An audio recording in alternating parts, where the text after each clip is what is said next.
Hey guys, what's up? So welcome to my channel Crack UPSC with Anshika.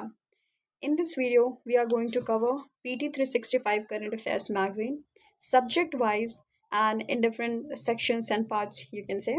So today we will start with the environment section, and in the environment section we will try to finish the first topic comprehensively. So without any further ado, I would like to start the video. Okay, let's move. So in the environment section, this is the first topic, okay, biodiversity. And biodiversity में wild life and conservation का हम इतना portion at least खत्म करने वाले हैं. सो यहाँ पर पढ़ाई करते हैं, अब इतना देखते हैं कितना टाइम लगता है पढ़ने में. तो almost I will try to finish the video in less than 1 hour. Okay, so let's move your. तो ये पहला टॉपिक है, ठीक है, बायोडाइवर्सिटी जो हम पढ़ने वाले हैं. और ये हो गया वाइल्ड लाइफ एंड कंजर्वेशन, ठीक है. अब इसमें रेड लिस्ट जो है थ्रेटेंड स्पीसीज़ की वो निकली हुई है, उसके बारे में न्यूज़ है. सो यहाँ पर लिखा भी है why in the news because recently IUCN ने अपनी रेड लिस्ट को अपडेट किया है. जो भी थ्रेटेंड स्पीसीज़ थी उनकी रेड लिस्ट को अपडेट किया है. तो हमें पता है रेड डेटा बुक लिस्ट जो है वो IUCN रिलीज़ करती है. तो उसने फिर से अभी एक थ्रेटेंड स्पीसीज़ की रेड लिस्ट निकाली है, तो उसके बारे में न्यूज़ है. अभी हमको सबसे पहले पता होना चाहिए IUCN का हेडक्वार्टर कहाँ पर है. ग्लैंड में है, gland Geneva, Switzerland. Okay, Switzerland. And establishment year क्या है, 1948. तो IUCN जब भी आप पढ़ो ना तो IUCN के साथ में 1948 भी बोला करो, इससे क्या होगा आपको याद रहेगा हमेशा एस्टैब्लिशमेंट ईयर, ठीक है.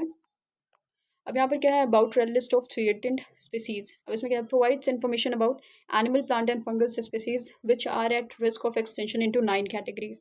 IUCN जब अपनी रेड लिस्ट निकालती है ना तो 9 कैटेगरीज में निकालती है. यहाँ पर 9 कैटेगरीज हैं, उसमें निकालती है IUCN की रेड लिस्ट. तो इसमें क्या है, इसमें आप पढ़ लेते हैं मतलब सारी जो है 9 कैटेगरीज कौन कौन सी हैं. तो दो जो है, एक नॉट इवेलुएटेड है, एक डेटा डेफिशिएंट, मतलब डेटा नहीं है प्रॉपर तो उसको लिया नहीं जाता. एक हो गई नॉट इवेलुएटेड, उनको इवेलुएट ही नहीं किया जाता बिकॉज उनकी पॉपुलेशन अच्छी खासी है या फिर ऐसी है जिनको ज़रूरत नहीं है मतलब रिकॉर्ड करने की. तो बेसिकली दैट्स वाई. एंड अभी यहाँ पर हम देख लेते हैं, ये सारा बहुत इंपॉर्टेंट है because increasing risk of extension के हिसाब से है कि मतलब कोई भी स्पीसीज़ है उनका पॉपुलेशन कैसे है. मतलब ये क्या है कि यहाँ पर जो होंगी सबसे ज़्यादा मैक्सिमम पॉपुलेशन यहाँ पर होगी, मिनिमम यहाँ पर होगी. तो मैक्सिमम रिस्क जो होगा यहाँ पर होगा, मिनिमम रिस्क यहाँ पर होगा, ठीक है. तो वही लिखा हुआ है इंक्रीजिंग रिस्क ऑफ एक्सटेंशन. तो विलुप्त होने की कैटेगरी में उनका रिस्क क्या है. तो सबसे पहले जो आता है वो लीस्ट कंसर्न आता है, ठीक है. दूसरा हो गया नियर थ्रेट, तीसरा वल्नरेबल, चौथा हो गया इंडेंजर्ड, पाँचवा हो गया क्रिटिकली इंडेंजर्ड, छठा हो गया extent in the wild and seventh हो गया एक्सटेंट. तो सबसे पहले लीस्ट कंसर्न देख लेते हैं. लीस्ट कंसर्न मतलब स्टेबल है, अच्छी खासी मात्रा में है, मतलब फ्यूचर में भी ये एक्सटेंशन की कैटेगरी में नहीं जाएगी ऐसा लगता है, ठीक है. नियर थ्रेटेंड में क्या होगा, they are close to qualify और likely to qualify for a threatened category in the near future. तो मतलब क्लोज टू मतलब ये हो सकता है ये थ्रेटेंड कैटेगरी में पहुंच जाएं, तो ऐसा होता है. मतलब ये हो सकता है इनको बाद में इनकी पॉपुलेशन को प्रॉब्लम हो सकता है, तो इनको नियर थ्रेटेंड की कैटेगरी में डाल दिया जाता है. उसके बाद वल्नरेबल की बात करें तो vulnerable they are facing a very high risk of extension in the wild. Wild category में हम बात करें, यहाँ पे तीनों वाइल्ड कैटेगरी में होगा, ठीक है. हाई रिस्क ऑफ एक्सटेंशन की बात करें तो मतलब अच्छी खासी जो इनकी मात्रा है वो विलुप्त हो चुकी है. मतलब ये विलुप्त नहीं हुई है बट ये ऐसा है कि इनको अच्छा खासा रिस्क है कि ये विलुप्त हो जाएंगे, तो ये वल्नरेबल कैटेगरी में होते हैं, ठीक है. फिर उससे ज़्यादा जो है वो इंडेंजर्ड हो गया, फिर उससे ज़्यादा क्रिटिकली इंडेंजर्ड हो गया. अभी यहाँ पर हमें कुछ स्पीसीज़ का पता भी होना चाहिए कि कौन कौन सी कैटेगरी में है. Rhinoceros and lion vulnerable category में है. इंडेंजर्ड कैटेगरी में क्या है, टाइगर, ये पता होना चाहिए. ये तो बेसिक चीज़ें हैं जो पता होनी चाहिए. क्रिटिकली इंडेंजर्ड की बात करें तो they are facing extremely high risk of extension in the wild. Okay, अब हमारे पास दो ये कैटेगरीज हो गई, extinct in the wild and extinct. तो एक्सटेंट कैटेगरी में ये दोनों हो गए. एक्सटेंट इन द वाइल्ड में क्या होगा, नोन ओनली टू सर्वाइव, मतलब ये सर्वाइव कर रही हैं ऐसी जगह पे जहाँ पर गवर्नमेंट का बहुत ज़्यादा प्रोटेक्शन है, उनके नेचुरल हैबिटेट से उनको कहीं दूर ला गया है. लाइक एक्स2 कंजर्वेशन हमने पढ़ा है ना, तो वैसे वैसे कंजर्वेशन इनका हो रहा है, मतलब इनके एनवायरनमेंट से इनको बाहर ला के कहीं पर इनको कंजर्व किया जा रहा है. तो ऐसी कैटेगरी में थोड़ा बहुत बचे हुए हैं, otherwise they will get extent. तो ऐसा है. और एक्सटेंट में मतलब कोई डाउट ही नहीं है कि एक्सटेंट हो चुके हैं, ये है ही नहीं, ये अर्थ पे एग्जिस्ट ही नहीं करते. तो लास्ट इंडिविजुअल जो है वो भी मर चुका है इसमें. तो ये जो लिखा हुआ है यहाँ पर, तो फॉर एग्जांपल हम डोडो बर्ड की बात करें तो पूरी तरह से एक्सटेंट हो चुका है, उसकी बिल्कुल भी पॉपुलेशन यहाँ पर, बस हमें पता है कि डोडो बर्ड एग्जिस्ट करती थी बट अब नहीं है, ठीक है. तो एक्सटेंट कैटेगरी में हो गए. अब हम यहाँ पर देख लेते हैं कि कौन कौन सी स्पीसीज़ हैं, उनके चेंज स्टेटस क्या है, ठीक है. तो अभी देखा ना हमने रेड लिस्ट निकाली IUCN ने, तो ये सारी स्पीसीज़ के लिए निकाला है उसने, ठीक है. तो अब इसमें देख लेते हैं स्पीसीज़ कौन कौन सी हैं. La Gomera giant lizard, okay, Copiapoa cacti, grand Canarian giant lizard. Grand Canarian मतलब कैनरी आइलैंड, आप यहाँ से समझ सकते हैं। Grand Canarian skink, Ibiza wall lizard, ये भी स्पेन में है। बॉर्नियन एलिफेंट, हाँ ये इंपॉर्टेंट है, ठीक है, ये भी इंपॉर्टेंट है। और पहला वाला बहुत इंपॉर्टेंट है, बिकॉज पहले वाले में क्या है, इंप्रूवमेंट दिख रही है हमें। अब यहाँ पर हम स्टेटस देख लेते हैं। इंडेंजर्ड में आ चुका है, पहले क्रिटिकली इंडेंजर्ड में था, मतलब पहले वो ज़्यादा एक्सटेंशन कैटेगरी में था, ज़्यादा उसकी पॉपुलेशन कम थी, बट अभी स्टेबलाइज हो गई है, थोड़ा उससे कम हो गई है, तो वो हो गया, मतलब उससे ज़्यादा पॉपुलेशन की हो गई है, तो इंडेंजर्ड कैटेगरी में उनको शिफ्ट कर दिया गया है, ऐसा है। दूसरा क्या है, Copiapoa cacti, it is a type of cactus basically. So इनका 82% of species are at risk of extension, तो यहाँ से समझ सकते हैं कि मतलब बहुत ज़्यादा ये रिस्क में है बेसिकली, तो ऐसा है। और यहाँ पर क्या है, ग्रैंड कैनारिया जायंट लिजर्ड, ये क्रिटिकली इंडेंजर्ड में आ गए हैं, पहले किस में थे, लीस्ट कंसर्न में थे, तो मतलब देख रहे हैं इनका स्टेटस ख़राब हुआ है अब, और इसका भी ख़राब हुआ है, पहले जिसका भी ख़राब हुआ है इसका, मतलब ये इंडेंजर्ड कैटेगरी में, ये याद रखना है।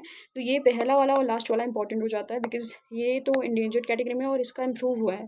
और ये लोकेशन भी आपको याद रखना चाहिए, कैनरी आइलैंड में है पहला, स्पेन में। तो प्लेसेस इन न्यूज़ में ऐसा पूछा जा सकता है कि कैनरी आइलैंड के पास में कौन कौन से आइलैंड हैं, कौन सी कंट्री, मतलब बेसिकली स्पेन के पास में कौन कौन सी कंट्री हैं जो उसी बॉर्डर शेयर करती हैं, तो ऐसा क्वेश्चन आ सकता है, तो ये हमें याद रहना चाहिए। तो आप एक बार जाके घर पे इसको प्लीज़ रेफर कर लेना और देख लेना एक बार, ठीक है। और ये वाला इंडेंजर्ड हमने देखा, बोर्नियो में है, सुमात्रा में, बाकी सारे मोस्टली स्पेन में हैं, ये चिले में है, बाकी सारे 4 जो हैं वो स्पेन में हैं, 2 एक यहाँ हो गया चिले में और एक हो गया बोर्नियो एंड सुमात्रा आइलैंड, तो ऐसे याद रखना है। अब दूसरा क्या है, sustainable finance for tiger landscape conferences, SFTLC, ये कॉन्फ्रेंस हुआ है और जिसको होस्ट किया है भूटान ने, भूटान गवर्नमेंट ने होस्ट किया है, supported by Tiger conservation coalition. और ये अब यहाँ पर याद रखना है कि ये इंपॉर्टेंट है कि किस कंट्री ने होस्ट किया है, ठीक है, ये हो सकता है, आ सकता है। टाइगर लैंडस्केप मतलब टाइगर की पॉपुलेशन और उनसे रिलेटेड एरिया कितना है, तो उसके लिए सस्टेनेबल फाइनेंसिंग करने के लिए बेसिकली है, ठीक है। ये अब देख लेते हैं आगे। पारो स्टेटमेंट, ये याद रखना, ये इंपॉर्टेंट है, बिकॉज पारो एक सिटी है भूटान में, और ये क्वेश्चन एग्जाम में आ सकता है कि पारो statement is related to what kind of conference, तो और विच काइंड ऑफ कॉन्फ्रेंस, तो आपको याद रखना है कि टाइगर कॉन्फ्रेंस हुई थी उनकी फंडिंग के लिए, उसके लिए है ये, ठीक है।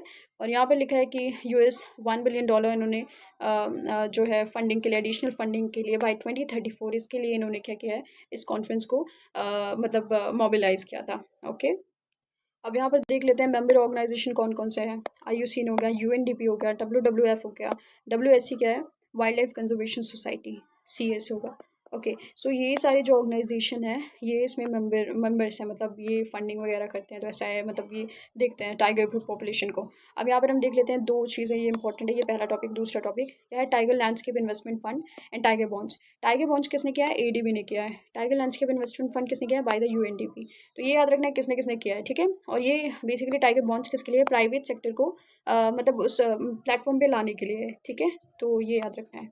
अब इंडियन टाइगर का नाम देख लेते हैं, पैंथेरा टिग्रिस बोलते हैं इसको, और royal Bengal tiger which is very famous basically, and सभी जान। अब देख लेते हैं इनका हैबिटेट में क्या है कि चिकासी मतलब कहाँ पर है, मतलब बेसिकली कौन कौन सी कंट्रीज में पाया जाता है रॉयल बंगाल टाइगर, ठीक है। तो ये हम देख सकते हैं Bangladesh, Bhutan, Cambodia, China, Russia, ये मतलब हो गया, इंडिया हो गया, Indonesia, Laos, Myanmar, Malaysia, Myanmar, Nepal, Thailand, Vietnam, तो ये सारी कंट्रीज़ हैं। तो मोस्टली हम देख सकते हैं south Asia, south east Asia, और चाइना एंड रशिया, ये नदर साइड में हो जाएगा, नदर्न साइड में, और ये रशिया हो गया, ठीक है।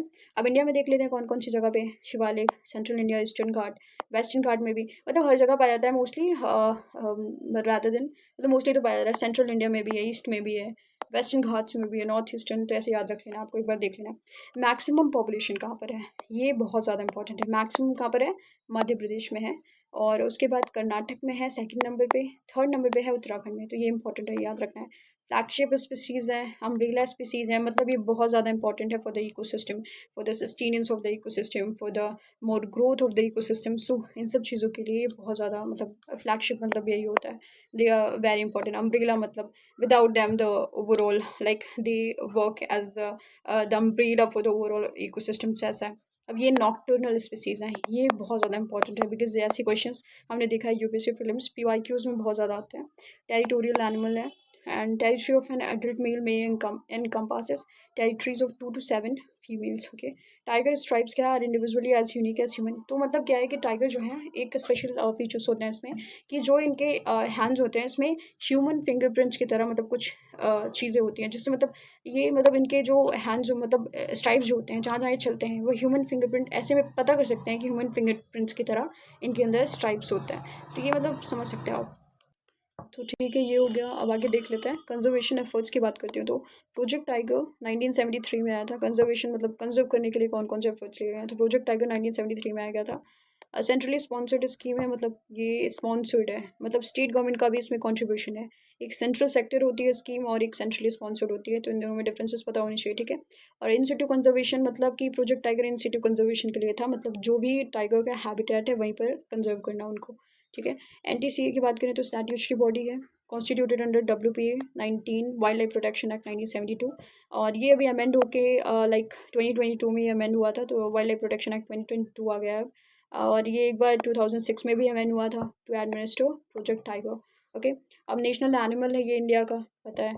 एमएस ट्राइब्स की बात करें तो ये एक डिजिटल मॉनिटरिंग सिस्टम है, like the monitoring system, digitally monitoring system for the movement of tigers कैसे मूव कर रहे हैं, कहाँ पर जा रहे हैं, ये सारी चीज़ों को देखने के लिए उनके गले में एक बेसिकली एक डिवाइस लगा दी जाती है जिससे चेक किया जाता है उनका मूवमेंट और like where they are going. और तो ये सारी चीज़ें मतलब एमएस ट्राइब्स के थ्रू होती हैं, तो ये याद रहना चाहिए. ठीक है. इसका फुल फॉर्म भी होता है ग्लोबल टाइगर इनिशिएटिव, 2008 में लिया गया था और ये वर्ल्ड बैंक का इनिशिएटिव है. Global tiger forum international inter governmental body जिसका हेडक्वार्टर इंडिया में है, तो ये इंपॉर्टेंट हो जाता है. ठीक है. Conservation assured tiger standards cats world wild life one, ये सारी चीज़ें हैं. तो ये सब मतलब क्या है, कंजर्वेशन एफर्ट्स हैं. कंजर्वेशन करने के लिए कौन कौन से एफर्ट्स लिए गए हैं. और अब यहाँ पर क्या लिखा है, as per the amendment made under the wild life protection WPA 2022, भी मैंने बोला ना कि ये अमेंड हुआ है. तो all species that are covered under appendices of CITES are now listed under schedule 4 of the act. मतलब साइट्स में जितनी स्पीसीज पहले कवर्ड थी वो सारी अब शेड्यूल 4 में आ गई हैं. तो ये मैंने लिखा भी है, 4 शेड्यूल होते हैं इसके अंदर वाइल्ड लाइफ प्रोटेक्शन एक्ट के अंदर. देखो पहले 6 शेड्यूल होते थे वाइल्ड लाइफ प्रोटेक्शन एक्ट 1976 के थ्रू, मतलब उनके अंडर में 6 शेड्यूल्स हुआ करते थे, बट अभी 4 हैं. 2022 में इसको 4 कर दिया गया है, 1 2 3 4. सबसे पहले वाले में क्या होता है, हाईएस्ट प्रोटेक्शन जिन स्पीसीज़ को चाहिए उनको रखा जाता है. सेकंड वाले में लेस प्रोटेक्शन एनिमल्स, उनसे कम होते हैं.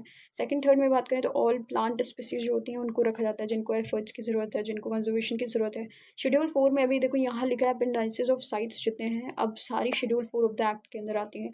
साइट्स की जितनी भी स्पीसीज थी वो शेड्यूल 4 के अंदर रख दी गई हैं वाइल्ड लाइफ प्रोटेक्शन एक्ट 2022 के अमेंडमेंट के थ्रू. अब देख लेते हैं यहाँ पर क्या है, टाइगर लैंडस्केप. तो ये रिलेटिव टर्म है.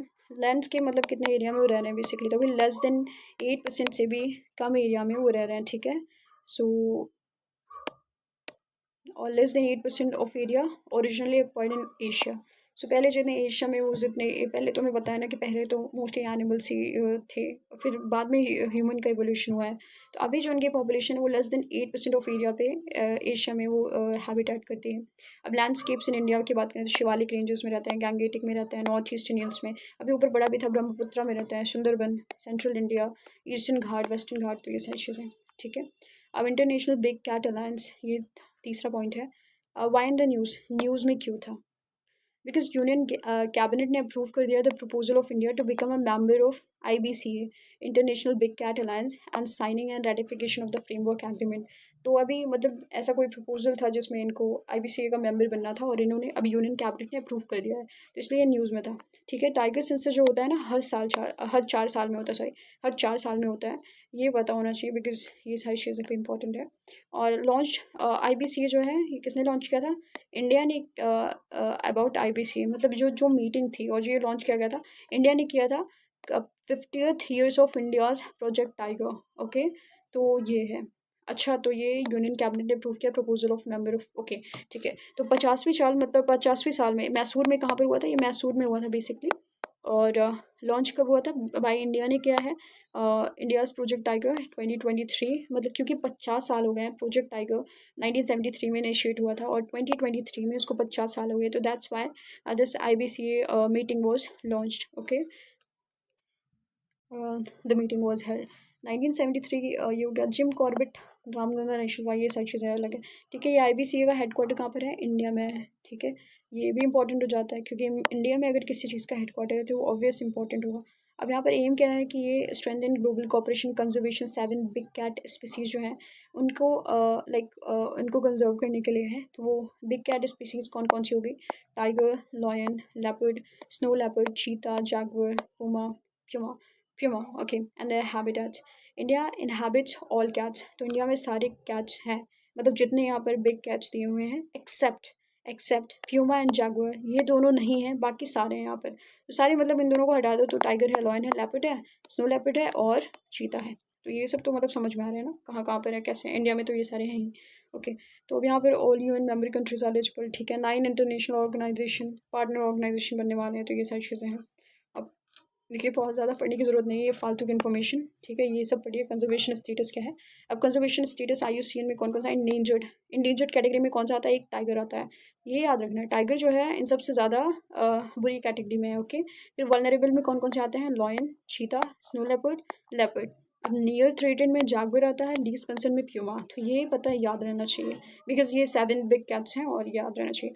All 5 big cats in India are listed in schedule 1 and 4 wild life protection act and CITES appendix, ठीक है, हो गया। अब एलिफेंट सेंसस हुआ है, ये 4th पॉइंट है, ओके। और recently synchronized elephant population census 2023 has been done in southern states में हुआ है, ठीक है। और कर्नाटका टॉप्स, तो साउथ में जो है उसने कर्नाटका ने टॉप किया है, top among the southern state with over 6000 elephants, okay. तो हम तो पढ़ते हैं यार ऑब्वियस की जो है जो सबसे ज़्यादा पॉपुलेशन है एलिफेंट की वो सदर्न स्टेट्स में है, लेकिन कौन से पर्टिकुलर स्टेट में है? वो कर्नाटका में है, ये याद रहना चाहिए। अब हाई डेथ रेट 40% जो जुवेनाइल एलिफेंट्स, जो भी बच्चे होते हैं एलिफेंट्स, उनके बीच में जो हाईएस्ट डेथ रेट है वो 40% तक है। वो किस लिए हो रहा है? Because of one disease you can say elephant endotheliotropic herpes viruses, ठीक है, ये याद रहना चाहिए। तो ये टर्म हो सकता है आ जाए तो आपको पता होना चाहिए, ठीक है। एलिफेंट से रिलेटेड एक डिजीज़ है और जिसकी वजह से जो जुवेनाइल एलिफेंट्स उनकी 40% से ज़्यादा डेथ्स हो रही हैं, ठीक है। और ये जो है कर्नाटका जो है सेकंड है in terms of highest tiger population, okay. तो ये चीज़ों को ना हमें कनेक्ट करना सीखना चाहिए कि कर्नाटका अगर हम पढ़ रहे हैं उसमें हाईएस्ट एलिफेंट पॉपुलेशन है तो वो सेकंड हाईएस्ट टाइगर पॉपुलेशन भी वहाँ पर है, ये भी हमें मतलब पता होना चाहिए, ऐसे कनेक्ट करते रहना चाहिए। अब इंडिजिट कैटेगरी में हो गया टाइगर, अभी जस्ट यहाँ पढ़ा था ना हमने, इंडिजिट भी हो गया टाइगर वाले। अच्छा मैंने यहाँ पर लिखा है just to make you understand, okay. So यहाँ पर आप खुद से ये सब सोच के खुद से अपना PYQ क्रिएट कर सकते हो, ठीक है। या इंडियन एलिफेंट की बात करूँ तो प्रोटेक्शन स्टेटस अब देख लेते हैं।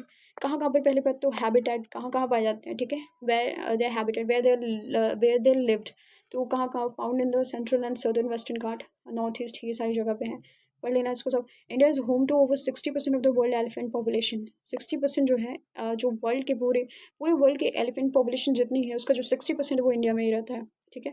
हाईएस्ट पॉपुलेशन कर्नाटक में है, अभी जस्ट पढ़ा था, ठीक है। फिर असम में है, फिर केरल में है। ये अपना थोड़ा सीक्वेंस में अब एक बार दिमाग में रख लेना, ठीक है। रिवाइज करते रहोगे तो याद रहेगा। और कुमकी एलिफेंट की बात करें तो हाँ ये इंपॉर्टेंट है बिकॉज यहाँ पे क्या है, this term is used in India for captive Asian elephants that are train to be use in operation to trap wild elephant को कैप्चर करने के लिए, उनको ट्रैप करने के लिए इन एलिफेंट को ट्रेन किया जाता है। तो they are trained elephant basically, ठीक है। तो उनको ट्रेन किया जाता है, तो ये इंपॉर्टेंट है। अब देख लेते हैं अब ये कौन सी कैटेगरी में है, इंडेंजर्ड कैटेगरी में है, ये पता होना चाहिए, ठीक है। IUCN के इंडेंजर्ड कैटेगरी में एलिफेंट है। अब कैरेक्टरिस्टिक्स की बात करें तो they are highly intelligent animals. Most intelligent कौन सा एनिमल होता है? डॉल्फिन होता है in the world, in the universe we can not say, but in the world dolphin 20% अपना ब्रेन यूज़ करते हैं अप्रॉक्स, ठीक है। और humans I think just 7 to 8% और less than that you can say. So ये हो गया हाईएस्ट इंटेलिजेंट एनिमल्स हैं। स्ट्रॉन्ग फैमिली बॉन्ड्स होता है इनके अंदर, communication even they try to do communication with them with each other, okay. One of the 3 sub species of Asian elephants, तो कौन कौन सी है? अदर 2 कौन सी है? सुमात्रन एंड श्रीलंकन, ठीक है। श्रीलंकन ये भी एलिफेंट्स होते हैं, Sumatran and Sri Lankan, okay. Life span कितना होता है? 60 to 70 ईयर्स, लगभग हमारी तरह होता है। जेस्टेशन पीरियड की बात करें तो 20 to 22 मंथ्स।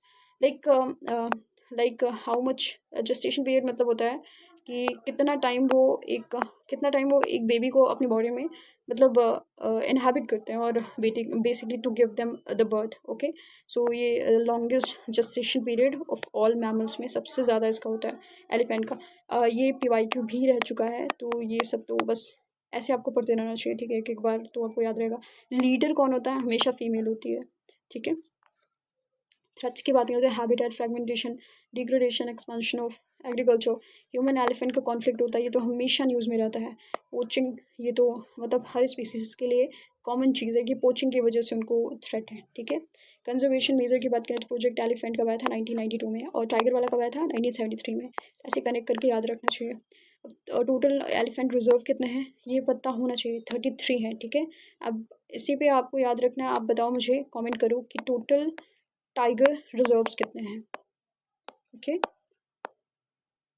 ठीक है। अब सारे जो अभी लेटेस्ट एलिफेंट रिजर्व्स हैं उनको भी आप कमेंट करो कि कौन कौन से अभी लेटेस्ट ऐड हुए हैं, ठीक है।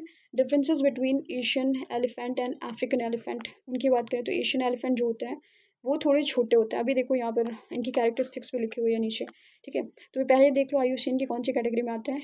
इंडेंजर्ड कैटेगरी में आते हैं। अफ्रीकन में दो तरह के होते हैं, एक सवाना एलिफेंट होता है अफ्रीका में ही, और एक फॉरेस्ट एलिफेंट होता है। जो फॉरेस्ट वाला है वो क्रिटिकली इंडेंजर्ड कैटेगरी में है, मतलब वो काफ़ी ज़्यादा मतलब extremely high risk of extension में है वो लोग। और इंडेंजर्ड कैटेगरी में कौन सा है? सवाना है, ठीक है। अब यहाँ पर देख लेते हैं, जैसे एशिया के लोग छोटे होते हैं in relation to African people, तो वैसे ही एलिफेंट्स भी इंडिया वाले छोटे होते हैं, ठीक है। उनका जो वेट होता है वो 3000 से 6000 ग्राम तक KG तक होता है। एंड अफ्रीकन एलिफेंट की बात करें तो वो बड़े होते हैं और 4000 से 8000 ग्राम तक होते हैं। इनके राउंडेड ईयर्स होते हैं, इनके फैन शेप्ड होते हैं, कंपेरेटिवली स्मूथर स्किन होती है इनकी, ज़्यादा रिंकल्ड होते हैं, ठीक है। और टू डोम्ड हेड होता है इनका, twin twin twin domed head, single dome shape होता है इनका। Only some male Asian elephants have tusk, कहीं कहीं पर मतलब जो एशियन एलिफेंट्स होते हैं मेल वाले, उनके कुछ ही मेल ऐसे होते हैं जिनको टस्क होता है, और टस्क फीमेल्स में तो होते ही हैं, ठीक है। और लेकिन यहाँ पर फीमेल मेल एंड फीमेल दोनों में टस्क होते हैं, दे ग्रो देयर टस्क, मतलब उनके अंदर होते हैं, ओके। टस्क बेसिकली होता है वो जो, या देखो टस्क क्या होता है? टस्क होता है टीथ, बेसिकली टस्क होते हैं टीथ, एलिफेंट्स के जो टीथ होते हैं, और जो उनके अप जॉ में बेसिकली हमें दिखते हैं ना बड़े बड़े टीथ, जिनकी वजह से बेसिकली मोस्टली जो है एलिफेंट्स की पोचिंग भी होती है, तो वही होते हैं टस्क। और यहाँ पे लिखा हुआ है ना, both male and female African, जो मेल एंड फीमेल होते हैं African elephant, they grow tusk. And हम हमेशा न्यूज़ में सुनते रहते हैं, and I think in the previous year this news was so much flattering everywhere, कि मतलब टस्क की वजह से इनकी अच्छी खासी पोचिंग होती है जो अफ्रीकन एलिफेंट्स होते हैं उनकी। और इसके लिए कुछ लॉज भी बनाए जा रहे थे so that we can conserve them, like illegal poaching होती है बेसिकली, हमें तो पता है कि टस्क के लिए एलिफेंट्स को मारना ये तो लीगल नहीं है, तो इलीगल पोचिंग होती रहती है, तो ये सारी चीज़ें। अब हम पांचवा पॉइंट पढ़ते हैं, state of the rhino 2024 report, okay.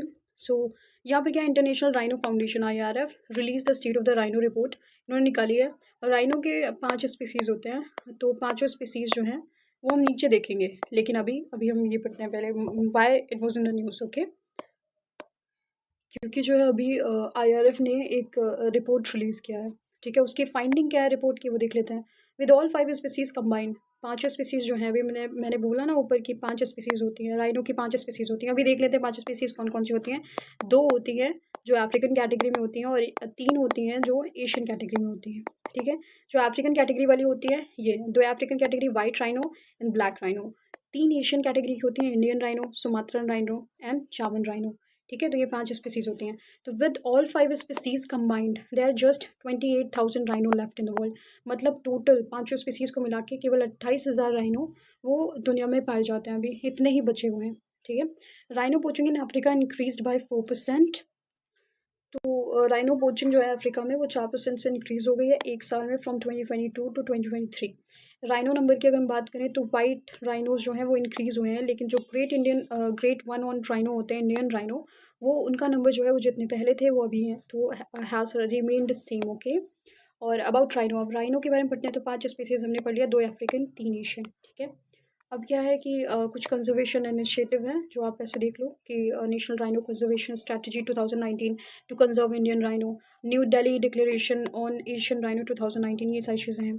अब हम देख लेते हैं डिफरेंसेस क्या हैं अफ्रीकन राइनो और एशियन राइनो के बीच में। देखो यही सब क्वेश्चन बनते हैं, ये सब फालतू की चीज़ें, ये सब नहीं बनेगा, क्वेश्चन यहीं से आएंगे। और अगर आना आना होगा तो ठीक है, अगर इस पीडीएफ से क्रिएट होता है तो यही सब क्वेश्चन आने वाले हैं। तो white rhino is second largest land mammal after elephant. तो एलिफेंट के बाद जो सबसे बड़ा लाइक लैंड पे जो मैमल है वो क्या है, वो वाइट राइनो है। ठीक है, वो कौन है, वाइट राइनो। और इंडियन राइनो जो होता है is the largest of all Asian rhino. तो एशिया की बात हो रहा है, ये वर्ल्ड की बात कर रहा है, सेकंड लार्जेस्ट आफ्टर एलिफेंट, लेकिन ये एशियन की अगर हम बात करें तो उसमें से जो इंडियन राइनो होता है वो सबसे बड़ी होती है। ठीक है। Okay, so appearance and behaviour की बात करूँ तो इनका लेस आर्मर्ड लुक होता है, इनका मोर आर्मर्ड लुक होता है। तो मतलब क्या है कि ये अच्छे खासे भयानक दिखने वाले, मतलब बहुत ज़्यादा ऐसे बड़े दिखते हैं और अजीब दिखते हैं। और यहाँ पर लेकिन भले वो बहुत ज़्यादा आर्मर्ड दिखते हैं, लेकिन वो लेस एग्रेसिव होते हैं इन कंपैरिजन टू जो अफ्रीकन वाले होते हैं। ठीक है, अफ्रीकन वाले। और अब 2 हॉर्न्स इनके पास होते हैं। ठीक है, इनके पास 2 हॉर्न्स हैं, इनके पास भी 2 हॉर्न्स हैं। सुमात्रन राइनो एंड 1 हॉर्न किसके पास में होता है, इंडियन राइनो और जामन के पास केवल एक हॉर्न होता है। और 2 हॉर्न किसके पास होता है, सुमात्रन के पास। और यहाँ पर तो वाइट राइनो स्पीसीज की हम बात करें बेसिकली अफ्रीकन की, तो उनके पास 2 हॉर्न्स होते हैं। ठीक है, they are the poor swimmers. African वाले अच्छे खासे स्विमर्स नहीं होते, इंडियन वाले जो होते हैं गुड स्विमर्स होते हैं। Fight with the horns, horns के साथ मतलब ये अपने जो आगे हॉर्न्स होते हैं उनके सींग जो होती है उससे फाइट करते हैं। और ये अपने बॉटम टीथ से करते हैं। ठीक है। ये सारी चीज़ें हैं। अब feet low to the ground, ये ग्राउंड पे ग्रास वगैरह खाते हैं, ये graze on tall grasses shrubs, ये सारी चीज़ें। और फिर हैबिटेट देख लो, grassland, savanna, shrubland, tropical and subtropical, savanna, tropical moist, तो ये सारी चीज़ें हैं। अब अफ्रीकन में हमने पढ़ा है कि वाइट राइनो होता है, ब्लैक राइनो होता है, लाइक तो ये क्या है, वाइट राइनो लार्जेस्ट होता है, ये भी हमने देखा। नियर 310 कैटेगरी में IUCN के ब्लैक राइनो क्रिटिकली इंडेंजर्ड में है। इंडियन राइनो 1 हॉर्न होता है। इंडियन और जावन ये दोनों 1 हॉर्न होते हैं। ये इंडियन जो है वल्नरेबल कैटेगरी में, और ये दोनों क्रिटिकली इंडेंजर्ड में है। ये सब याद रखना है। ठीक है, ऐसे करके। अब ग्रेट इंडियन बस्टर्ड की अगर मैं बात करूँ तो ministry of environment, forest and climate change, ये हमारी मतलब एक मिनिस्ट्री है हमारे सेंट्रल गवर्नमेंट में। और उसने अप्रूव किया fund for the next phase from 2024 to 29 of bustard recovery programme. तो ग्रेट इंडियन बस्टर्ड जो है वो ज़्यादा एक्सटेंट होते जा रही है, मतलब उनका जो नंबर है, तो बेसिकली उनको रिकवर करने के लिए एक प्रोग्राम इनिशिएट किया गया, जिसके लिए फंडिंग के लिए ये इनिशिएटिव और ये मतलब बेसिकली ये इन्होंने ministry of environment and forest and climate change ने अप्रूव किया है funds for the next phase. 2024 से कब तक रहेगा, 2029 तक रहेगा।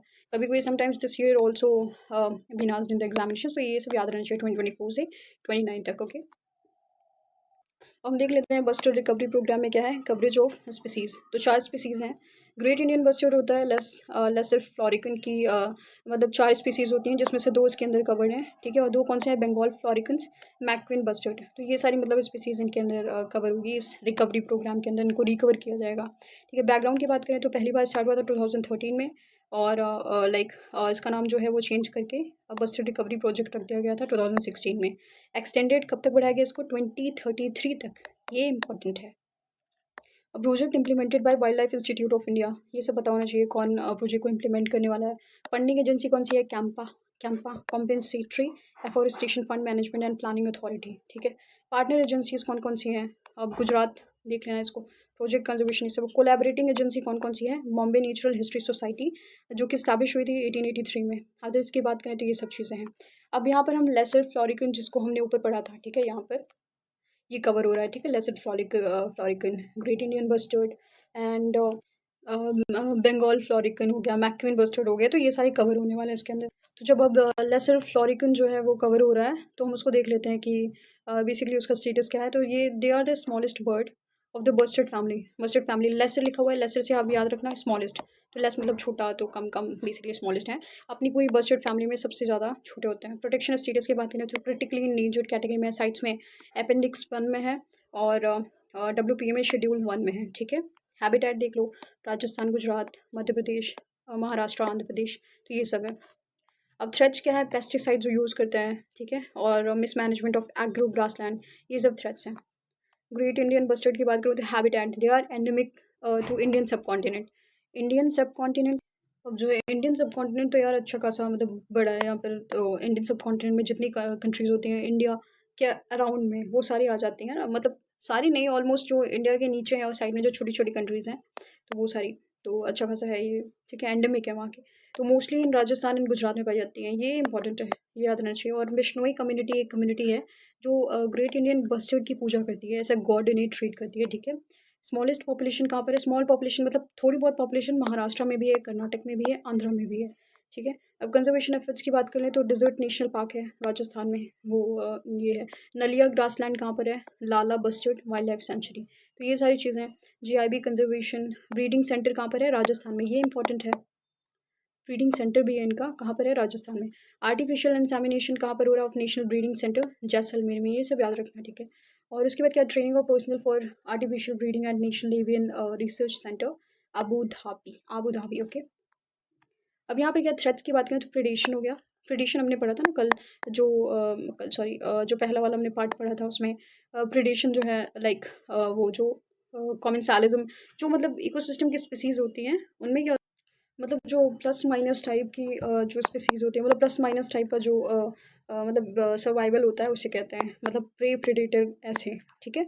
इंटैंगलमेंट विद पावर लाइंस जो होती हैं उनके साथ ये थोड़ा बहुत इंटैंगलमेंट हो जाता है इनका, मतलब ये लाइक उड़ते हुए उन सब चीज़ों से अटक जाते हैं, तो ऐसा है। मैन मेड, देखो ये दोनों मैन मेड कॉजेज़ हैं, ये दो सेल्फ नेचुरल कॉज है, ठीक है। अब यहाँ पर हम देख लेते हैं साइट्स में कहाँ पर है। साइट्स में क्रिटिकली इंडेंजर्ड कैटेगरी में है, और अपेंडिक्स सॉरी IUCN में, और साइट्स में अपेंडिक्स 1 में, और ये शेड्यूल 1 में जो है WPA में।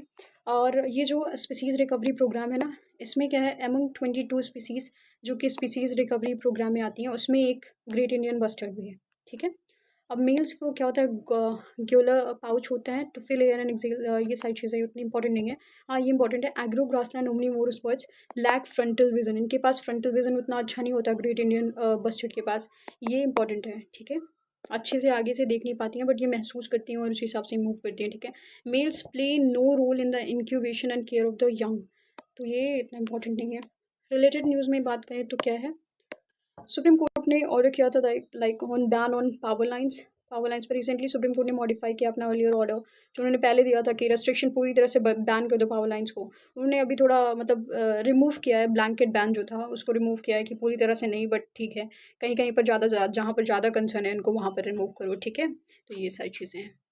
अब नाउ नेक्स्ट क्या है, क्रोकोडाइल कंजर्वेशन प्रोजेक्ट। तो रिसेंटली क्रोकोडाइल कंजर्वेशन प्रोजेक्ट जिसने अपना 50 साल कंप्लीट कर लिया है, 50 ईयर्स हो गया इसको, क्रोकोडाइल की कंजर्वेशन के प्रोजेक्ट को, बेसिकली क्रोकोडाइल को कंजर्व किया जा रहा है यहाँ पर। तो अभी क्या है अबाउट, इसके बारे में देख लेते हैं क्या है। So India launch its crocodile conservation project in Orissa के भीतरकनिका नेशनल पार्क है ना यहाँ पर, 1975 में जो क्रिएट हुआ था, तो वहाँ पर लॉन्च किया है अपना क्रोकोडाइल कंजर्वेशन प्रोजेक्ट। और ये गंजम बीच is famous for olive Ridley turtle, ठीक है, ये यहाँ पर मैंने लिखा हुआ है। और फिर क्या है, असिस्टेंस किसका रहेगा, फंडिंग बेसिकली, और असिस्टेंस किसका रहेगा, कौन कौन सी ऑर्गेनाइजेशन का, UNDP का, और FAO food and agriculture organisation जो UN के अंदर ही आता है, ठीक है। 3 क्रोकोडाइल स्पीसीज़ होती हैं, 2 फ्रेश वाटर होती है, एक सॉल्ट वाटर स्पीसीज़ होती है। बेसिकली एक घड़ियाल जो है एक होता है सॉल्ट वाटर, एक होता है एक क्रोकोडाइल होता है, ठीक है। तो इनकी अपनी अपनी अलग अलग कैटेगरी है, लाइक ये इंडेंजर्ड में है, ये क्रिटिकली में है, इंडेंजर्ड में है, तो ऐसे से देखना भी, नीचे देख लेते हैं, ओके। अब भीतरकनिका जो उड़ीसा में हमने पढ़ा, तो वो क्या है, it is a Ramsar site है, उड़ीसा में है। इंडिया का सेकंड लार्जेस्ट मैंग्रोव इकोसिस्टम यहीं पर है। सबसे पहला कहाँ पर है, सुंदरबन सबसे पहला है, ये तो मतलब बेसिक है, सबको पता है। और सेकंड कहाँ पर है, उड़ीसा में है, कहाँ पर, भीतरकनिका में, ठीक है। और it is essentially a network of creeks and canals which are inundated with water from rivers Brahmani, Baitarani, ये सब इतना इंपॉर्टेंट नहीं है। Home to largest congregation of salt water crocodile, ठीक है। ये जो बेसिकली भीतरकनिका है, ये बता रहे हैं कि यहाँ पर अच्छा खासा सॉल्ट वाटर क्रोकोडाइल जो है वो होता है, ठीक है। सॉल्ट वाटर बेसिकली हमें पता है ना कि उड़ीसा के पास में बे ऑफ बंगाल है, तो वहाँ से मतलब वो स्पीसीज, वो जो वाटर है सॉल्ट वाटर फ्रेश वाटर से मिक्स हो रहा है, तो वहाँ पर मैंग्रोव इकोसिस्टम अच्छा खासा है, ठीक है, वो ट्रांजिशन इकोसिस्टम होता है, तो वहाँ पर। क्रोकोडाइल्स के बारे में देख लेते हैं। They are the largest surviving species of the vertebrate class Reptilia में होता है, सॉरी रेप्टीलिया, क्या बोल रही हूँ यार। तो habitat except for one salt water species crocodiles live mainly, तो एक छोड़ के जो सॉल्ट वाटर होती है, बाकी सारी जो है फ्रेश वाटर स्पीसीज होती हैं। 3 स्पीसीज होती है जिसमें 2 फ्रेश वाटर, एक सॉल्ट वाटर हो गए। फ्रेश वाटर स्वैम्स में रहती हैं, लेक्स में रहती हैं, रिवर्स में रहती हैं। बिहेवियरल की बात करें, नॉकटर्नल, यार ये बहुत इंपॉर्टेंट है, ठीक है। And are poikilothermic, regulate their body temperature only to a limited degree, ठीक है, ठीक है, सब समझ लो।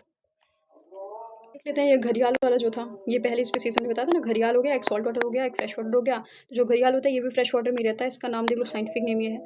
और प्रोटेक्शन स्टेटस की बात करें तो क्रिटिकली नेम जो है अपेंडिक्स 1 शेड्यूल 1, ठीक है। इनहैबिट फ्रेश वाटर रिवर, ठीक है, ये चंबल, गिरवा एंड घाघरा, सोन, गंडक, ये सारी चीज़ें। कैरेक्टरिस्टिक्स की बात करें तो प्राइमरली ये फिश को खाते हैं, ठीक है। और ड्यू टू क्या है, नेम्ड घड़ियाल, घड़ियाल इनका नाम इसलिए होता है बिकॉज इनके पास ना बल्बस नॉब होता है at the end of their long narrow snout, ठीक है। ये आप फिगर देख के समझो, ठीक है। ये सब क्या है, फंगा। अब फंगा क्या है, रिकॉग्निशन एंड कंजर्वेशन, ओके। तो अब यहाँ पर देख सकते हैं कि फंजाई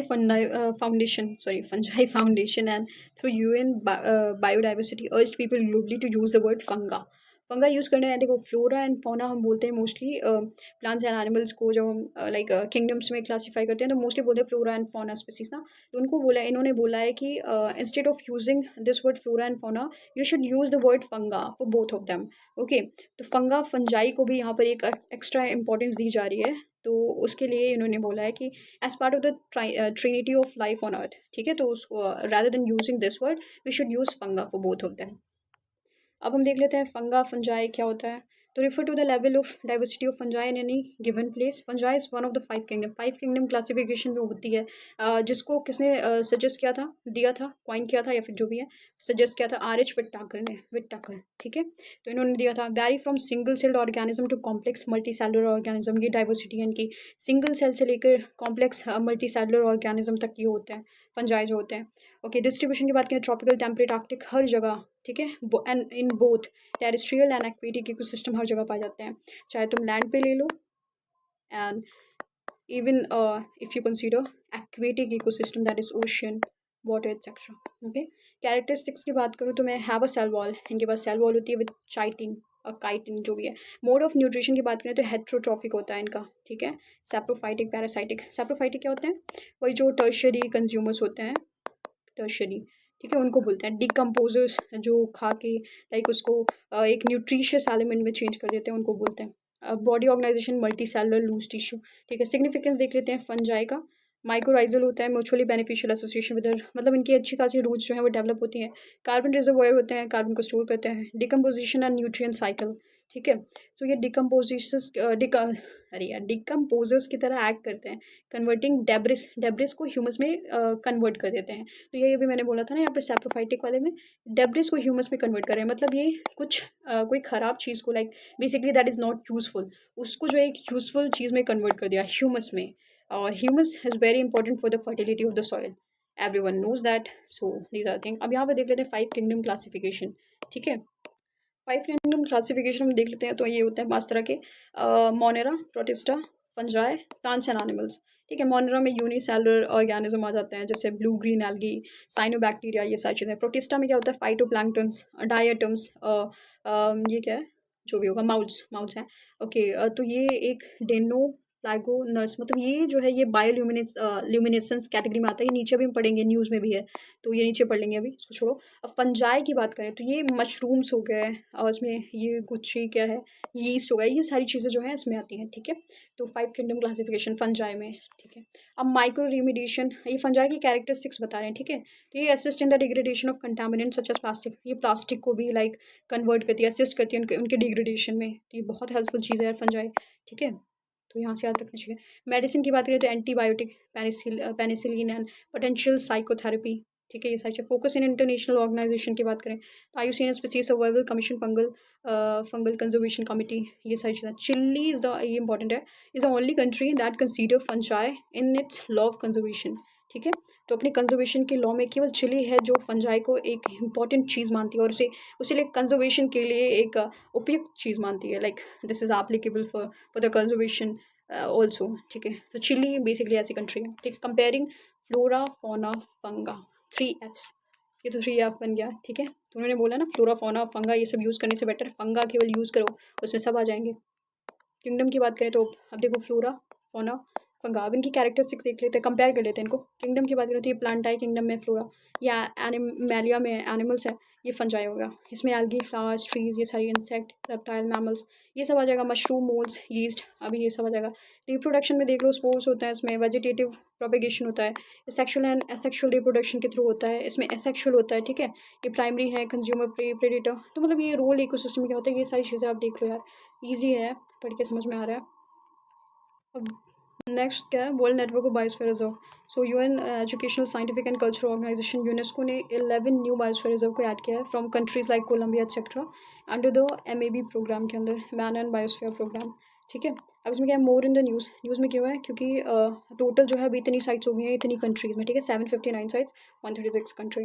मैप की बात करें तो ये 1971 में लॉन्च हुआ था, इंटर गवर्नमेंटल साइंटिफिक प्रोग्राम है, ठीक है। और ये इस्टेब्लिश करता है scientific basis for enhancing relationship between people and their environment को कंजर्व करने के लिए ये सारे प्रोग्राम्स होते हैं, अच्छी खासी, मतलब यूनेस्को साइट्स को भी ऐड करते हैं ये लोग, ठीक है। तो ये अभी नए 11 नए बायोस्फीयर रिजर्व ऐड हुए हैं from a varied kind of countries, you can say varied kind of species also. So ये सारी चीज़ें। उसके बाद एम क्या है, एम हो गया आउट ऑफ 18 बायोस्फीयर रिजर्व जो हैं जो इंडिया में है, उनमें से जो 12 है वो रिकॉग्नाइज्ड है किसके अंदर में, अंडर इट, एमएबी के अंदर, मैन एंड बायोस्फीयर प्रोग्राम के अंदर, ठीक है। और ये नीलगिरी बायोस्फीयर रिजर्व जो है वो first to be recognized, important है। About biosphere, in situ conservation होता है, जहाँ पर है एनिमल वहीं पर कंजर्व करते हैं, ठीक है। और diverse natural and cultural landscape होता है, 3 मेन जोन होते हैं। अब देख लो, कोर एरियाज क्या है, स्ट्रिक्टली प्रोटेक्टेड जोन होता है। बफर में क्या है, एक्टिविटीज़, कुछ एक्टिविटीज़ अलाउ हैं लाइक साइंटिफिक रिसर्च के लिए, और ये सारी एक्टिविटीज़ वहाँ पर अलाउ है। ट्रांजिशन एरिया एक होता है जहाँ पर थोड़ा बहुत एग्रीकल्चर वगैरह भी मतलब सोशो कल्चरल चीज़ें जो हैं वो अलाउड होती हैं, ट्रांजिशनल एरिया हो जाएगा। अब यहाँ पर देख लो सारे बायोस्फीयर रिजर्व जो इंडिया में है, टोटल कितने, 18 हैं, ठीक है। 18 में से 12 आर रिकग्नाइज्ड अंदर, 12 out of 18, 12 under MAB programme, ठीक है। तो उसके अंदर में है जो कि यूनेस्को से अच्छे खासा रिकॉग्नाइज्ड है, ठीक है।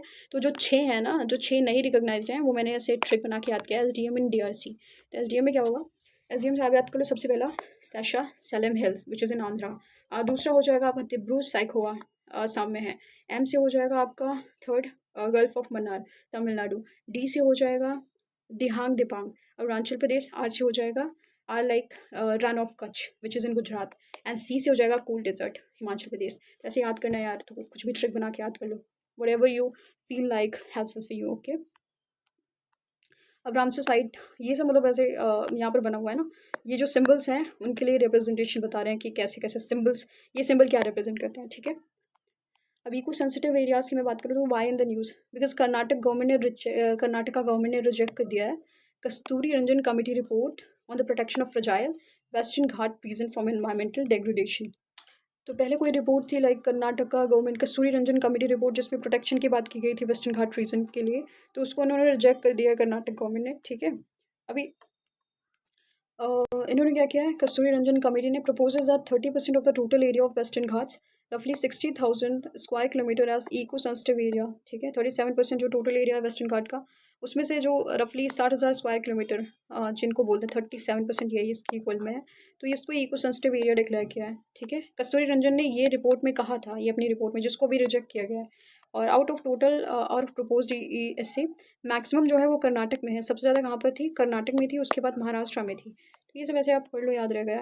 Defined as areas zones, eco sensitive areas की बात करें तो with identified environmental resources having incomparable values requiring special attention for the, मतलब यही है, इको सेंसिटिव एरियाज ऐसे एरियाज होते हैं ना जिनको स्पेशल उनको कंजर्व करने के लिए मतलब स्पेशली ज़रूरत होती है, उनको कंजर्व करना ज़रूरी है। तो ऐसे एरियाज, ऐसे लैंडस्केप, ये सारी चीज़ें, तो वो इको सेंसिटिव जोन में आते हैं, ठीक है। तो अभी ये नेशनल एनवायरमेंट प्रोटेक्शन पॉलिसी 2006 की ये डेफिनेशन है जो यहाँ पर दी हुई है, notified by central government under the environment protection act, ठीक है। जो ये इको सेंसिटिव एरियाज होते हैं ये नोटिफाई होते हैं बाय सेंट्रल गवर्नमेंट, इनको नोटिफाई करती है, और किसके, EPA 1986 के अंदर में। पर्पज़ की बात करें तो protect environment and avoid its degradation due to anthropogenic activities, जो ह्यूमन कॉजेज फैक्टर्स होता है, ह्यूमन की वजह से जो नुकसान हो रहा है एनवायरमेंट को, उनकी वजह से जो भी प्रॉब्लम्स हो रही है उसको अवॉइड करने के लिए, ठीक है, ये पर्पज़ होता है इसका। और they act as a barrier shock absorber, ठीक है, ये सारी चीज़ें ट्रांजिशन जोन की तरह काम करते हैं। और एक्टिविटीज़ जो स्पेशली ये जो होता है ना इको सेंसिटिव जोन में, वो क्या होता है, रेगुलेटेड होता है बट प्रोहिबिटरी नहीं होती, मतलब मना नहीं है बट रेगुलेट किया जाता है कि आप इस तरह से करो काम यहाँ पर, लेकिन मना नहीं है वहाँ पर, ठीक है। अब यहाँ पर क्या है कि 3 कैटेगरीज़ में जो ESZ है, इकोसिस्टम ज़ोन को डिवाइड किया जाता है, प्रोहिबिटेड, रेगुलेटेड, परमिटेड। प्रोहिबिटेड में क्या है, कमर्शियल माइनिंग वगैरह ये सब वहाँ पर नहीं करने देते हैं, ठीक है। इंडस्ट्रीज़ वहाँ नहीं बना सकते। रेगुलेटेड में आप ट्रीज़ वगैरह थोड़ा बहुत आप काट सकते हो, ये सारी चीज़ें अवेलेबल हैं, आप होटल बना सकते हो, रिजॉर्ट बना सकते हो, ठीक है। परमिटेड में क्या है, एग्रीकल्चर कर सकते हो वहाँ पर, हॉर्टिकल्चर, ये सारी चीज़ें तो वहाँ पर मतलब परमिटेड होता है कि आप ये सब कर सकते हो, परमिट लेना पड़ता है। और फिर क्या अबाउट वेस्टर्न घाट की बात करूँ तो वेस्टर्न घाट जो है, पाल घाट, गैप, थाल एंड भोर घाट, ये सब पासेस हैं। ये वेस्टर्न घाट में पासेस हैं, पाल, थाल, भोर घाट, ठीक है। और एलिवेशन की बात करें तो ये नॉर्थ से साउथ में इंक्रीज़ होता है। मतलब ये समझ रहे हो, हाईएस्ट पीक नॉर्थ से increases from north to south. तो नॉर्थ में कम होती है इसकी हाइट, लेकिन साउथ में जाके अच्छी खासी हाइट हो जाती है, तो ऐसा है, ठीक है। हाईएस्ट पीक जो है वो अनैमुदी है। फॉरेस्ट की बात करें तो 4 मेजर टाइप्स होते हैं, आप पढ़ लो यहाँ पर। मिनरल की बात करें तो आयरन, मैंगनीज एंड बॉक्साइट और यहाँ पर अच्छे खासे मिलते हैं, कहाँ पर, वेस्टर्न घाट में, ठीक है। वेस्टर्न घाट देख लो यार, ये है, ये ईस्ट है, ये वेस्ट है, तो वेस्टर्न घाट इधर ही होगा, ये पूरा वेस्टर्न घाट है। और ये जो जो एरियाज़ कवर करते हैं, ये थोड़ा बहुत गुजरात, गोवा, कर्नाटक, केरल हो गया, और यहाँ पर कौन सा है, महाराष्ट्र, महाराष्ट्र हो गया, MP हो गया थोड़ा बहुत, ठीक है। उड़ीसा वगैरह में भी थोड़ा, तो ये सब कवर कर लेता है वेस्टर्न घाट रिवर कैचमेंट एरिया। और वेस्टर्न घाट का जो हॉट स्पॉट है ये पूरा है, ठीक है, हो गया। अब रीजनल नेम्स की बात करें, सह्याद्री बोलते हैं कहाँ पर, महाराष्ट्र में बोलते हैं। नीलगिरी हिल्स कहाँ पर बोलते हैं, कर्नाटक एंड तमिलनाडु में। Anamalai hills and cardamom hills Kerala and Tamil Nadu में बोलते हैं, ठीक है। तो वहाँ पर कुछ स्पेसिफिक हिल्स हैं जिनका अलग अलग नाम है अलग अलग स्टेट्स में, ठीक है। So it is one of the world 8 hot spots of the biological diversity, ठीक है। तो 8 जो हॉट स्पॉट्स हैं उनमें से एक वेस्टर्न घाट भी है। Cover 6% of the land area of India with more than 30% of all plant of fish, ये सारी चीज़ें तो ऐसे पढ़ लिया। यूनेस्को ये डिक्लेयर किया गया यूनेस्को वर्ल्ड हेरिटेज साइट्स में, और कब किया गया था, 2012 में। वेरी वेरी इंपॉर्टेंट, ठीक है। एंडेमिक स्पीसीज़ की अगर मैं बात करूँ तो Nilgiri tahr and lion tail, ये कहाँ पर पाए जाते हैं, वेस्टर्न घाट में। ये सब क्वेश्चन यार पूछ सकते हैं और पूछा भी गया है पहले, ठीक है। Step taken for protecting western Ghats, western Ghat ecology expert panel, तो ये मतलब ये याद रखना कब हुआ था, 2011 में इस्टेब्लिश हुआ था, और इसी को बोलते हैं द माधव गडकल कमेटी, ठीक है। एक्सपर्ट पैनल था ये, रेकमेंड किया था designating the entire region as ecologically, उन्होंने कहा था पूरा वेस्टर्न घाट को आप इकोलॉजिकली सेंसिटिव एरिया डिक्लेयर कर दो। और फिर उन्होंने 3 जोन डिवाइड किए, ठीक है। ये zone 1, zone 2, zone 3 very high sensitivity, ये सब पढ़ लो, ठीक है। ये हो गया high level working group headed by doctor Kasturirangan की रिपोर्ट, जो है अभी इसको मना कर दिया गया है, ठीक है। ये बेसिकली है ये। अब यहाँ पर हम शॉर्ट न्यूज़ पढ़ लेते हैं, तो शॉर्ट शॉर्ट है, क्या है, intergovernmental platform of on biodiversity and ecosystem services IPBS won blue planet prize for 2024 that is awarded annually by Japan based on Asahi glass foundation. तो जापान ने मतलब IPBS जो ब्लू प्लैनेट प्राइज होती है ये निकालती है, देखो ये इंपॉर्टेंट हो सकता है, ऐसे क्वेश्चन आ जाए कि लाइक ब्लू प्लैनेट प्राइज जो है 2024 में वो मतलब किसने जीता है, तो आपको ये पता होना चाहिए, IPBES ऑर्गेनाइजेशन वन, ठीक है। एनुअली होता है, कौन देता है, जापान, ठीक है। ये सब पता होना चाहिए, बेस ग्लास ईसाही ग्लास फाउंडेशन, ठीक है। अब IPBS के बारे में थोड़ा पढ़ लें, पनामा सिटी में है, 2012 में इस्टेब्लिश हुआ था, एंड इस्टेब्लिश हुआ था पनामा सिटी में। एंड इंटर गवर्नमेंटल बॉडी है to strengthen science policy interface for biodiversity and ecosystem services. ये UN बॉडी नहीं है, ये इंपॉर्टेंट है, ठीक है। UN बॉडी नहीं है, मोस्टली जो बॉडीज़ होती हैं जो कंजर्वेशन के लिए होती हैं वो UN के अंदर रिकॉग्नाइज्ड होती हैं, UN से एफिलिएटेड होती हैं, बट ये नहीं है। हाउएवर फिर भी जो UNEP है, United Nation Environment Programme, provide secretariat services जो है IPBS को देती है। अब सेक्रेटेरिएट कहाँ पर है, बॉन जर्मनी में है। करेंटली मोर देन 145 मेम्बर्स के मेम्बर्स हैं, इंडिया को इंक्लूड करके। All state members of UN are eligible for, ठीक है, हो गया। आगे देखते हैं ये क्या है। अब ये देख लेते हैं ये क्या है, ये एक जो integrated development of wild life habitat, तो वाइल्ड लाइफ का जो हैबिटेट होता है जहाँ पर वाइल्ड लाइफ रहती है, ठीक है, उसको डेवलप करने के लिए एक इंटीग्रेटेड डेवलपमेंट प्रोग्राम बनाया गया है यहाँ पर, तो बेसिकली वही है, ठीक है। तो रिसेंटली यूनियन कैबिनेट ने अप्रूव किया है continuation of the centrally sponsored scheme है, ये बहुत इंपॉर्टेंट है। एक होता है सेंट्रल सेक्टर स्कीम और एक होता है सेंट्रली स्पॉन्सर्ड स्कीम। तो स्पॉन्सर्ड वाले में थोड़ा बहुत स्टेट भी कंट्रीब्यूट करती है, ठीक है, फंड वगैरह वो कंट्रीब्यूट करते हैं वहाँ पर। और लेकिन जो सेक्टर होती है सेंट्रल सेक्टर स्कीम, उसमें पूरा वो सेंट्रली ऑथराइज्ड होती है, ठीक है। तो ये देख लेते हैं for the 15th finance commission cycle, ठीक है। अब अबाउट इसके बारे में देख लेते हैं क्या होता है ये integrated development of wild life habitat. तो ऑब्जेक्टिव की बात करें तो सेंट्रली स्पॉन्सर्ड है, अभी देखा मिनिस्ट्री ऑफ एनवायरमेंट के अंदर में है। अम्ब्रेला स्कीम है, सपोर्ट करता है प्रोटेक्टेड एरियाज़ को, अभी देखा ना ये प्रोटेक्टेड लाइक वाइल्ड लाइफ जो एरियाज़ हैं उनको प्रोटेक्ट करता है। क्या है? National park, wild life sanctuary, conservation reserve, community reserve, protection of wild life outside protected areas. ठीक है, तो जो वाइल्ड लाइफ का प्रोटेक्शन मतलब उनके प्रोटेक्टेड एरियाज से बाहर भी, वहाँ पर भी मतलब ऐसा। ठीक है, रिकवरी प्रोग्राम की बात करें for saving critically endangered species and habitat, so far 22 species have been identified under the species recovery programme. अभी हमने ऊपर पढ़ा भी था ना, 22 स्पीसीज के अंदर एक वो भी था, which species was there, I think that was I'm not able to recall, but I think that was a Great Indian Bustard. Yes, exactly, Great Indian Bustard was that. So I saw that. I mean, I was not able to recall. So ये सब हमेशा revise करते रहना चाहिए। सब schemes की बात करें तो उसके अंदर कौन कौन सी है? Project tiger 1973, project dolphin and project lion है, प्रोजेक्ट एलिफेंट 1992। ठीक है, अब यहाँ पर देख लेते हैं क्या है third point, people biodiversity register. ये एक रजिस्टर होता है, अभी देखो यहाँ पर क्या है, ये काइंड ऑफ रजिस्टर है जो सेफ गार्ड करता है बायो रिसोर्सेज और उससे जो एसोसिएटेड नॉलेज होती है उसे। ठीक है, अब यहाँ पे देख लेते हैं जो ये Thazhakara panchayat in Kerala recently published their updated PBR, उन्होंने अपडेट किया पीबीआर को, उसको पब्लिश किया गया है केरल में। ठीक है, ये थोड़ा याद रखना, केरल में हुआ। स्टैट्यूटरी रिकॉग्निशन मिला इसको, और ये the biological diversity act 2002 and BMC to prepare PBR in consultation with the local people. ये ना बहुत सारी उसके अंदर लाइक एक रजिस्टर होता है, उसके अंदर बहुत सारी ट्रेडिशनल नॉलेज और ऐसी चीज़ें लिखते हैं with the help of in consultation with the local people. Local people का इन्वॉल्वमेंट मतलब जनरेशनल नॉलेज यहाँ पर पहुँच रही है, जो भी नॉलेज उनके फादर पेरेंट्स ने दी है, उनके फादर्स ने दी है, वो सारी नॉलेज यहाँ पर मतलब यहाँ पर ट्रांसमिट करती रहती है, और उस नॉलेज को यहाँ पर लेना मतलब लोकल का इन्वॉल्वमेंट यहाँ पर it's a very good initiative I would say. And अब देख लेते हैं पर्पस क्या है, to document and safeguard bioresources and associated knowledge. ठीक है, information in PBR availability and knowledge of local biological resources होते हैं उनके बारे में नॉलेज। ठीक है, मेडिसिनल नॉलेज होती है और एनी अदर यूज़। ठीक है, any other traditional knowledge important होती है ना, ये सारी चीज़ें एसोसिएटेड विद देम। रेलेवेंस क्या है, support claim of local ownership of biodiversity and traditional knowledge, help sustainable resource. इसे पढ़ लिया, समझ में आ रहा है। अब क्या है कि environmental performance index EPI 2024, recently EPI 2024 environmental performance index has been published by Yale Center for Environment Law and Policy। ठीक है, Yale Center, ये याद रखना है। और EPI के बारे में देखें तो 58 परफॉर्मेंस इंडिकेटर्स होते हैं, 11 इशू कैटेगरी होती है। EPI रैंक करता है 180 कंट्रीज को on climate change performance, environmental health and ecosystem vitality. Estonia ने टॉप किया है, ये इंपॉर्टेंट है। एस्टोनिया जो है एक बाल्टिक कंट्री है। बाल्टिक कंट्री कौन कौन सी होती है? एल मतलब एस्टोनिया, लातविया, लिथुआनिया। ठीक है, 3 कंट्रीज होती हैं जो बाल्टिक कंट्रीज होती हैं, और एस्टोनिया ने टॉप किया किसमें? एनवायरमेंटल परफॉर्मेंस इंडेक्स में, एनवायरमेंट में कैसा परफॉर्मेंस हो रहा है उसमें। ठीक है, और इसको किसने पब्लिश किया है? Yale centre for economic law and policy. Yale याद रहेगा ना, तो आपको याद रहेगा पूरा। इंडिया रिलेटेड फंडिंग की बात करें तो India has been ranked 176 out of 180।